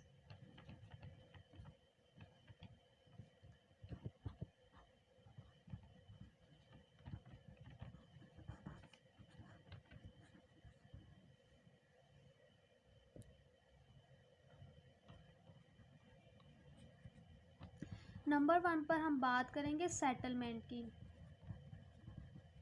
तो सेटलमेंट जो है मीन के जो शेयर्स को ख़रीदा या फिर बेचा जा रहा होता है वो बायर से सेलर के दरमियान या सेलर से बायर के दरमियान कब तक पहुंच जाते हैं। तो ये दो तरह से सेटलमेंट शेयर्स की जाती है। एक तो होती है रेगुलर मार्केट और सेकंड होती है फ्यूचर मार्केट। तो रेगुलर मार्केट एक ऐसी मार्केट होगी जहां पर शेयर्स को हैंड ओवर करने का जो दौरानिया है वो होगा 2 डेज़, यानी कि 2 दिन में जो है ख़रीदने वाला जो शेयर होल्डर होगा उस तक शेयर्स पहुंच जाएंगे जस्ट 2 दिन में, और जो बेचने वाला है उस तक शेयर्स की प्राइस पहुंच जाती है। इसमें जस्ट 2 डेज़ का टाइम लगता है। लेकिन जो फ्यूचर मार्केट होती है हमारे पास, फ्यूचर मार्केट में टाइम पीरियड जो है वो 30 डेज़ का होता है। मीन के लेने वाले के पास, शेयर होल्डर के पास शेयर 30 डेज़ तक पहुंचा दिए जाते हैं। 30 डेज़ के लास्ट फ्राइडे में जो है वो शेयर को हैंड ओवर कर दिया जाता है खरीदने वाले के, शेयर होल्डर के। और जो शेयर्स की प्राइस है वो इन जो शेयर्स जिन्होंने बेचे थे, जिस कंपनी ने अपने शेयर्स को बेचा था, उस कंपनी तक उस शेयर्स की कीमत पहुंच जाती है। बट यहाँ पर जो है वो टाइम पीरियड 30 डेज़ का होता है फ्यूचर मार्केट में, और रेगुलर मार्केट में ये टाइम पीरियड 2 डेज़ का होता है। नेक्स्ट हम लोग देखते हैं कैप एंड फ्लोर टर्म।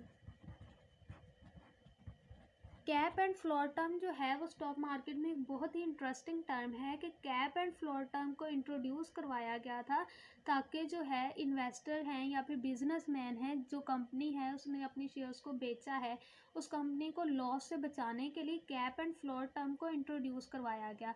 अब कैप एंड फ्लोर टर्म क्या होती है? कैप देखें, अगर हम लोग सिंपल बात करें तो कैप जो है वो सर पे पहनने वाली टोपी को कहते हैं। मीन के जो सर पे पहनने वाली टोपी है, इट्स मीन के अपवर्ड, कुछ भी जो है वो ऊपर होगा हमारे, तो अपवर्ड जो है इसे कैप टर्म से रिलेट किया गया है। और अगर फ्लोर की बात करें तो फ्लोर हम जानते हैं फर्श को कहते हैं। फर्श मीन नीचे, जो भी होगा वो निचली टर्म में होगा, तो हमारे पास जो है डाउनवर्ड आ जाएगी फ्लोर टर्म। तो डाउनवर्ड जो है हमारे पास फ्लोर हो गई, और कैप मीन अपवर्ड, क्योंकि हम लोगों ने इसके सिंपल मीनिंग में देखा कैप का मतलब टोपी, तो मीन कुछ भी होगा जो हमारे ऊपर होगा।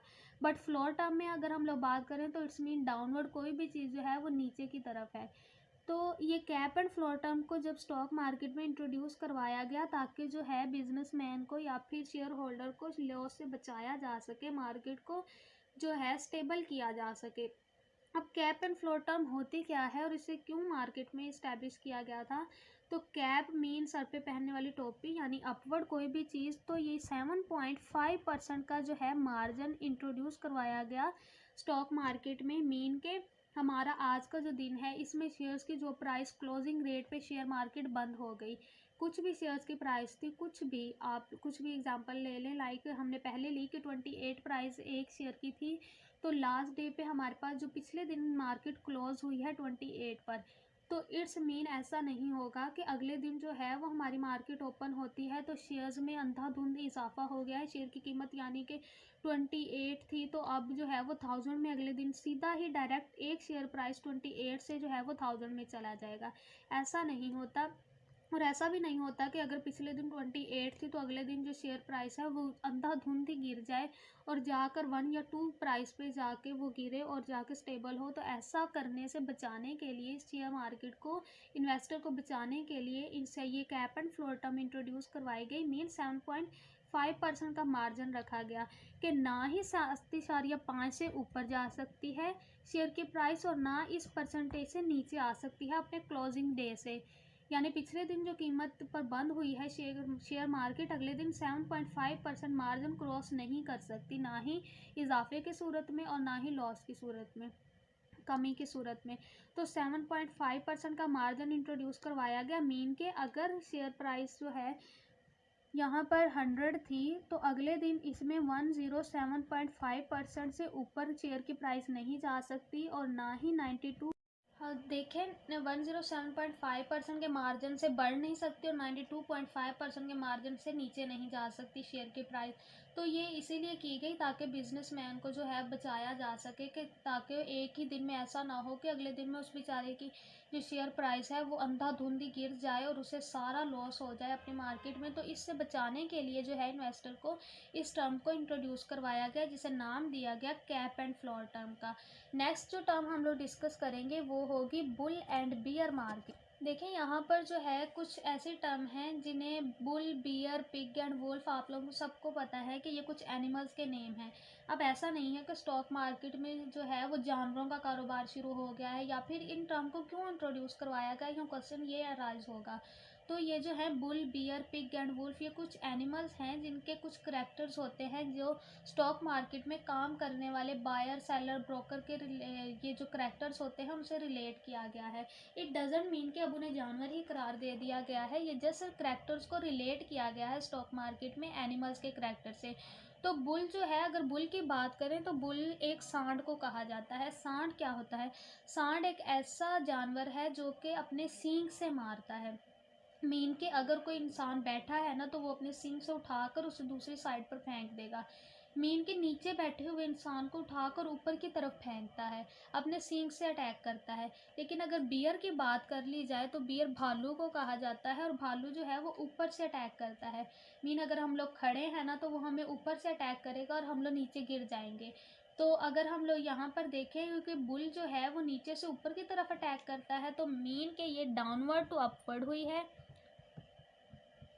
Downward to upward. और ये बियर की बात करें तो बैठे हुए इंसान को गिराएगा, तो ये अपवर्ड से, खड़े हुए इंसान को गिराएगा तो ये अपवर्ड से डाउनवर्ड में जाएगा, अपवर्ड टू डाउनवर्ड। तो यहाँ पर इन करेक्टर्स को रिलेट एनिमल से इसीलिए किया गया कि जो बुल है हमारे पास, जो सांड है, इसका करेक्टर इसीलिए स्टॉक मार्केट में रिलेट किया गया कि ये एक ऐसी मार्केट होती है जो कि अपने रिसेशन पीरियड से बूम की तरफ जा रही हो। मीन यहाँ पर उसका रिसेशन पीरियड है और यहाँ पर बूम यानी कि अपने लॉस के बाद सीधा तरक्की की तरफ जा रही है, उसका बिजनेस एक्सपैंड हो रहा है। और यहाँ पर बुल इन्वेस्टर की अगर बात कर लें तो बुल इन्वेस्टर कौन सा इन्वेस्टर होता है, कौन सा इन्वेस्टर है जिसे बुल इन्वेस्टर के करैक्टर से रिलेट किया गया है। तो बुल इन्वेस्टर एक ऐसा इन्वेस्टर होता है जो कि मार्केट में उस वक्त जाता है जब शेयर्स की प्राइस बहुत ही ज़्यादा गिरी हुई होती है, क्योंकि अब उस इन्वेस्टर को पता है कि अगर उसने ये शेयर्स को इस वक्त ख़रीद लिया गिरी हुई कीमत पर, तो आने वाले वक्त में जब शेयर्स की कीमत बढ़ेगी तो उसे प्रॉफिट होगा। तो ये एक ऐसा इन्वेस्टर होगा जो कि उस वक्त मार्केट में जाएगा जब शेयर्स की प्राइस बहुत ज़्यादा कम होगी, तो वो उस वक्त जाएगा और उन शेयर्स को ख़रीद लेगा, और जब फ्यूचर में उन शेयर्स की प्राइस बढ़ जाएगी तो वो उन शेयर्स को बेच देता है। तो बुल इन्वेस्टर एक ऐसा इन्वेस्टर है जो मार्केट में उस वक्त जाता है जब वो अपना प्रॉफिट गेन करना चाहता है, और अपनी तेज़ दिमागी की वजह से मार्केट में घुस जाता है। अब बियर इन्वेस्टर की या बियर मार्केट की पहले बात कर लें तो ये एक ऐसी मार्केट है जो कि अपने रिसेशन बूम पीरियड से, जो कि अपनी तरक्की के दौर से सीधा ड्रॉप हुई है अपने लॉस टाइम पर। मेन के ये ऊपर से नीचे की तरफ आई है, अपने बूम पीरियड से रिसेशन की तरफ गई है। पहले बहुत तरक्की कर रही थी, लेकिन अचानक से कुछ ऐसा हुआ जिसकी वजह से उस कंपनी को बहुत लॉस हो गया, तो वो बूम से रिसेशन की तरफ ऊपर से नीचे की तरफ आ गई है। तो ऐसी मार्केट को बियर मार्केट कहा जाता है। अब बियर इन्वेस्टर वो इन्वेस्टर होगा जिसे ये पता है कि उसकी शेयर्स की कीमत आने वाले वक्तों में मज़ीद गिरने वाली है। पहले ही वो लॉस बहुत बेयर कर चुका है, तो उसके बाद अब उसे ये अंदाज़ा हो गया है कि उसके शेयर्स की कीमत आने वाले वक्तों में नहीं बढ़ सकती, बल्कि उसकी शेयर की कीमत इससे भी ज़्यादा गिरेगी। तो वो क्या करेगा कि अपने शेयर्स को उसी मौजूदा वक्त में जितनी कीमत में उसके शेयर्स बिक रहे हैं वो उन्हें बेचने की कोशिश करेगा, ताकि मज़ीद जो है फ्यूचर में उसे लॉस ना हो, वो मज़ीद फ्यूचर में लॉस से बच सके। तो इस लॉस से बचने के लिए जो है वो बियर अपने शेयर्स को उसी कीमत पर, जो मौजूदा शेयर्स हैं, क्योंकि उसे अब पता चल गया है कि उसकी शेयर्स की कीमत बढ़ने की बजाय कम होगी और उसे लॉस होगा, तो वो अपने शेयर्स को मौजूदा वक्त की कीमत में बेच देता है। तो बियर मार्केट जो है हमारी ऐसी मार्केट जो बूम से रिसेशन की तरफ आई, और बियर इन्वेस्टर ऐसा जिसने लॉस से बचने के लिए अपने शेयर को मौजूदा ही कीमत पर बेच दिया। पिग जो है ना, पिग एक ऐसा बंदा है जिसने में स्टॉक मार्केट में हमेशा से लॉस ही बियर किया है। जब से वो स्टॉक मार्केट में आया है उसे जस्ट लॉस ही हुआ है अपनी सारी ट्रेडिंग से। एक दफ़ा भी वो प्रॉफिट अर्न नहीं कर सका, जब जितनी बार उसने इन्वेस्ट किया है उसे लॉस ही हुआ है। तो ऐसे इन्वेस्टर को पिग कहा जाता है, कि उसे पिग से रिलेट कर दिया जाता है। वुल्फ जो है ना, तेज़ दिमाग आदमी को कहा जाता है, ऐसा शख्स जो बहुत चालाक हो। तो तेज़ दिमाग आदमी जो है ना, कौन होगा अभी सारी ट्रेडिंग में, तो तेज़ दिमाग जो आदमी है ना, अपनी सारी चालाकी से अपने जहन को इस्तेमाल कर, वुल्फ जो है ना तेज़ दिमाग आदमी, तो ये अपनी सारी जो ट्रेडिंग है वो अपनी तेज़ दिमागी से करता है, यानी कि अपनी चालाकियों से करता है। एक ऐसा इन्वेस्टर, इसे वुल्फ इसलिए कहा जाता है कि वो अपने दिमाग का इस्तेमाल करता है। अब देखिए, बिज़नेस हो रहा है और उसमें कुछ लोग जो है लीगल वे से भी ट्रेडिंग करते हैं और कुछ लोग इलीगल वे से भी ट्रेडिंग करते हैं। तो वुल्फ वो बंदा है जो इलीगल वे से ट्रेडिंग करेगा। अब बिज़नेस की बात हो रही है तो इलीगैलिटी तो आएगी ना, तो इलीगल वे से जो भी ट्रेडिंग होगी वो वुल्फ करता है, तेज़ दिमाग आदमी करता है। मीन के वो किसी कंपनी के शेयर्स को ख़रीद कर आगे जो बेच रहा है उसमें इलीगल वे से कर रहा है, या फिर वो इनसाइडर ट्रेडिंग कर रहा है। अब इनसाइडर ट्रेडिंग क्या होती है? इनसाइडर ट्रेडिंग, इस ट्रेडिंग को कहा जाता है कि जो कंपनी की खुफिया मालूमात होती हैं वो जस्ट या फिर कंपनी के बॉस को पता होती हैं या फिर उनके पर्सनल एम्प्लॉयज़ के पास होती हैं। अब इनसाइडर ट्रेडिंग कैसे होती है? अगर कि वो एम्प्लॉयज़ जो उस कंपनी में काम कर रहे हैं, अगर वो उस कंपनी की पर्सनल इन्फॉर्मेशन को बाहर लीक करते हैं, लाइक कि अगर वो एम्प्लॉय हैं, उन्हें पता लग गया है कि उनकी कंपनी के जो शेयर्स हैं उनकी कीमत आने वाले वक्तों में बहुत बढ़ने वाली है, और उस कंपनी के जो ऑनर थे उन्होंने वो शेयर्स अभी रख लिए हैं और इस कंपनी की मज़ीद कीमत बढ़ने पर उन्हें बेचने वाले हैं, लेकिन ये जो एम्प्लॉय होगा, उनका अंदर का आदमी होगा, वो बाहर ये लीक कर देगा अपने रिलेटिव्स को, अपने फ्रेंड्स को, अपने जानने वालों को ये खबर पहुंचा देगा कि हमारी जो कंपनी है इनकी शेयर्स की कीमत आने वाले वक्तों में बहुत बढ़ने वाली है, तो आप लोग अभी हमारे शेयर्स को ख़रीद लें क्योंकि इन शेयर्स की कीमत वैल्यूएबल होने वाले हैं ये शेयर्स आने वाले वक्तों में।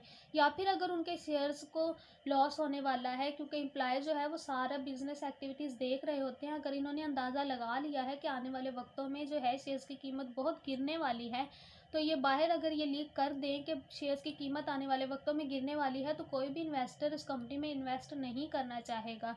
तो इससे जो है वो कंपनी को बहुत बड़ा लॉस होता है, जो इलीगल एक्टिविटी होती है। इनसाइडर ट्रेडिंग इसी तरह की जाती है, या फिर किसी कंपनी के शेयर्स को किसी और कीमत पर ख़रीद कर आगे जो है वो झूठी कंपनियों से बेचा जाए, तो ये भी इनसाइडर ट्रेडिंग में जाता है। तो वुल्फ एक ऐसा आदमी है जो तेज़ दिमागी से अपना सारा प्रॉफिट गेन करता है इस सारी इलीगल एक्टिविटीज़ से। तो यहाँ पर हमने bull, bear, pig and wolf का डिफरेंस देख लिया, जिन्हें स्टॉक मार्केट में एनिमल्स के करैक्टर से रिलेट किया गया था। नेक्स्ट हम लोग बात करते हैं, एक और फीचर होता है जो कि स्टॉक मार्केट में वन साइडेड कमीशन। ये वन साइडेड कमीशन ब्रोकर का होता है। जो ब्रोकर हम लोगों ने पहले भी इस लेक्चर के स्टार्ट पर बात की थी कि ये मिडल मैन के तौर पर काम करते हैं और ये सेलर एंड बायर दोनों से अपना प्रॉफिट गेन कर रहे होते हैं। जो कमीशन इन्हें मिल रहा होता है वो बायर भी दे रहा होता है और सेलर भी दे रहा होता है ब्रोकर्स को। बट ऐसा जो है वो वन साइडेड कमीशन इस साइड पर होता है कि अगर एक ही दिन में अगर हम लोगों ने शेयर्स को ख़रीदा है, लाइक शेयर्स की प्राइस थी 100 रुपीज़, हमने एक ही दिन में शेयर्स को सुबह टाइम ख़रीद लिया और हमने रात को मार्केट क्लोज होने से पहले उन शेयर्स को बेच भी दिया आगे, और हम लोगों ने उसी कीमत पर बेचा है जिस पर ख़रीदे थे, यानी कि 100 रुपीज़ पर ही वो शेयर बेच दिए गए जिस कीमत पर ख़रीदे गए थे। तो ऐसा नहीं होगा कि अब जब हम लोगों ने सुबह टाइम शेयर्स को ख़रीदा था अब भी हम लोग ब्रोकर को कमीशन देंगे, और रात टाइम जब हम लोगों ने उसी प्राइस पर बेच भी दिया है तो अब भी हम लोग ब्रोकर को वो कमीशन देंगे। तो इन केस में जस्ट ब्रोकर को एक ही दफ़ा कमीशन दिया जाता है, वो या फिर सुबह के टाइम होगा जब शेयर्स को ख़रीदा गया, या फिर नेक्स्ट आगे उसी कीमत पर बेचा गया, तो फिर ब्रोकर को जस्ट एक डे में एक ही साइड से कमीशन मिलता है, या फिर बाइंग में दिया जा रहा होगा या फिर सेलिंग में दिया जा रहा होगा। तो ये थे कुछ इंटरेस्टिंग फीचर स्टॉक मार्केट में जो हम लोगों ने डिस्कस कर लिए। अब नेक्स्ट हम लोग जो है वो स्टॉक मार्केट के फंक्शंस की तरफ चलेंगे कि स्टॉक मार्केट क्या क्या फंक्शंस परफॉर्म कर रही है। हम लोग स्टॉक मार्केट के फंक्शंस को डिस्कस करते हैं कि स्टॉक मार्केट क्या क्या फंक्शंस परफॉर्म करती है, पाकिस्तान की इकोनॉमी में क्या क्या रोल प्ले कर रही है, या फिर किसी भी कंपनी की इकोनॉमी में इसके क्या रोल्स होते हैं। हम लोग अभी स्टॉक मार्केट के फंक्शन डिस्कस करेंगे। तो फर्स्ट फंक्शन जो है वो स्टॉक मार्केट का है कि ये इकोनॉमिक बैरोमीटर के तौर पर काम करती है। Economic barometer, economic barometer like ऐसा इंस्ट्रूमेंट जो कि इकोनॉमी को मैयर कर रहा है। तो इकोनॉमिक बैरोमीटर को कैसे ये मैयर करती है, कैसे जज करती है, लाइक कि अगर कोई भी कंपनी जो है वो अपने बूम पीरियड में जा रही है, यानी कि बहुत उसका बिजनेस एक्सपैंड हो गया और बहुत तरक्की कर रही है, तो इन केस जो है पाकिस्तान में पैसा आ रहा है, क्योंकि अगर कोई भी इन्वेस्टर जो है पाकिस्तान में बैठकर अगर बाहर भी किसी कंपनी में इन्वेस्ट कर रहा है, तो जब उस कंपनी में लाइक अमेरिका में अगर कोई बंदा इन्वेस्ट कर रहा है, तो जब उसे अपनी प्रॉफिट डिविडेंड की शेप में मिलेगा तो वो डॉलर्स में मिलेगा। बट जब पाकिस्तान में आएंगे तो हम उन्हें एक्सचेंज कर देंगे पाकिस्तानी रुपीज़ से, तो वो पैसा जो है पाकिस्तान की इकोनॉमी में ऐड होगा। तो इससे अगर जो स्टॉक मार्केट की परफॉर्मेंस जो है वो बहुत ऊपर जा रही है, तो ये इकोनॉमिक बैरोमीटर के तौर पर काम करता है कि हमें पता लग जाएगा कि आज मार्केट जो है हमारी स्टॉक मार्केट में बढ़ाव का शिकार रही, और हमारी स्टॉक मार्केट में है जो तरक्की आई तो हमारे पाकिस्तान की तरक्की भी होगी, क्योंकि पाकिस्तान की इकोनॉमी को वो अफेक्ट कर रही है। और अगर इसी तरह हमारी मार्केट जो है वो मंदी का शिकार रहेगी कि हमारी मार्केट में लॉस हो रहा है या फिर इन्वेस्टर को लॉस हुआ है, उनकी शेयर्स की कीमतें जो हैं वो गिर गई हैं, तो हमारी मार्केट मंदी का शिकार हो गई, तो इससे इकोनॉमी अफेक्ट होगी और इकोनॉमी जो है वो नीचे की तरफ जाएगी। तो ये इकोनॉमिक बैरोमीटर के तौर पर काम करता है। सेकंड जो है stock market fixing the prices of security, fixing prices of securities. Securities की बात कर ली जाए तो सिक्योरिटीज़ जो है वो किसी भी कंपनी के शेयर्स को ही कहा जाता है। शेयर, स्टॉक, इक्विटी, ये जो है वो एक ही चीज़ के नाम हैं। तो सिक्योरिटी जो है बेसिकली शेयर्स को ही कहा जाता है। तो जो स्टॉक मार्केट है वो एक फंक्शन ये रोल प्ले करती है कि वो सिक्योरिटी जो है, शेयर्स हैं हमारी कंपनीज़ के, उनकी प्राइस को फिक्स करती है।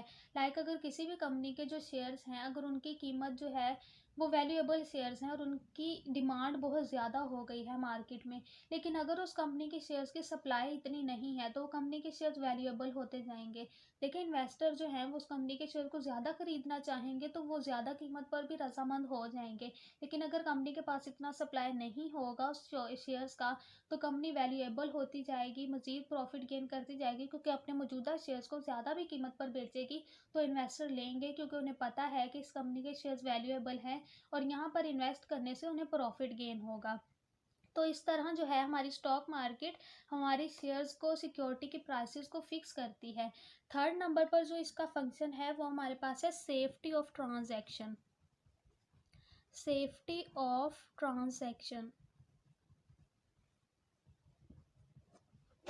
सेफ्टी ऑफ ट्रांजैक्शन की बात करें तो हम लोग यहाँ पर देखेंगे कि सेफ्टी ऑफ ट्रांजैक्शन में पुराने वक्तों की अगर बात करें तो जब तिजारत होती थी तो लोगों को फ्रॉड का डर होता था कि कोई पैसे लेकर भाग जाएगा। लेकिन यहाँ पर जो हमारी स्टॉक मार्केट में, हमने पहले भी लेक्चर के स्टार्ट में बात की कि इलेक्ट्रॉनिकली ट्रेडिंग हो रही होती है मोबाइल ऐप्स के ज़रिए, और सिर्फ वही लोग ट्रेडिंग कर सकते हैं जो कि स्टॉक मार्केट के रजिस्टर्ड एम्प्लॉय होंगे। जो कि स्टॉक मार्केट में रजिस्टर्ड होंगे, जस्ट वही लोग हमारी स्टॉक मार्केट में जो है वो ट्रेडिंग कर सकते हैं। तो इन केस के हमारे पास फ्रॉडिंग जो है, फ्रॉड करने का चांस बहुत कम हो जाता है, क्योंकि हमारे पास उन्हीं लोगों से ट्रेडिंग होगी जो कि रजिस्टर्ड एम्प्लॉय होंगे और ये ब्रोकर करवा रहे होते हैं, तो सारी जिम्मेदारी जो है वो ब्रोकर्स की हो जाती है। तो इसी तरह हमारे पास जो है सेफ्टी ऑफ ट्रांजैक्शन मीन के हमारे पास फ्रॉड से बचने के चांसेस बहुत ज़्यादा कम हो जाते हैं कि कोई बंदा हमारे पैसे लेकर भाग नहीं सकता, क्योंकि यहाँ पर रजिस्टर्ड एम्प्लॉय के साथ ट्रेडिंग की जा रही होती है। नेक्स्ट हम लोग फोर्थ फंक्शन की तरफ देखें तो फोर्थ फंक्शन जो स्टॉक मार्केट परफॉर्म करती है वो है mobilising surplus saving, mobilising surplus saving. Mobilising का मतलब होता है to put in cycle, to put in cycle, and surplus mean इजाफी, एक्स्ट्रा। सेविंग जो है बचत होती है, मीन के लोगों की जो एक्स्ट्रा मनी होती है, ऐसे लोग जो कि अपनी सेविंग को बचा के रखते हैं, तो ये उन्हें साइकिल में पुट करती है। देखिए जब स्टॉक मार्केट नहीं थी तो लोगों के पास अगर सेविंग होती भी तो उनके पास एक प्लेटफॉर्म नहीं था जहां वो इन्वेस्ट कर सके और जहां उन्हें प्रॉफिट गेन हो।